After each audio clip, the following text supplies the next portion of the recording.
Тэгэхээр Мангар нэрийн зүйн балыг гаргадаг манай Охбал Бором компани одоо яг байгуулагдаад 5 дахь жилдээ ирж байгаа.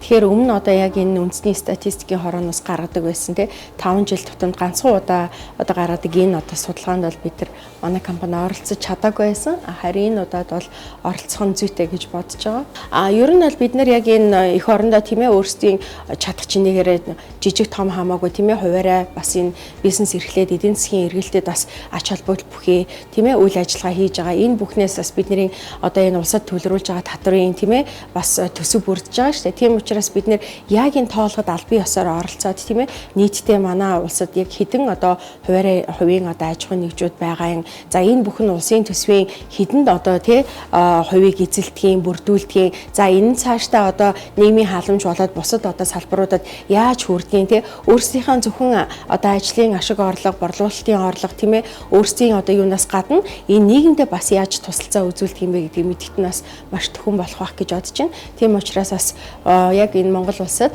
аж ахуйн одоо эрхэлж байгаа бизнес эрхлэгчид тийм ээ жижиг том гэлтгүй бүгдээрээ энэ тоолгод одоо идэвхтэй оролцоорой гэж хүсэх байна. Үндэсний статистикийн одоо яг энэ маш чухал статистик шүү дээ. Тэгэхээр зэрэг бас энд маш идэвхтэй оролцоорой гэж уриалах байна.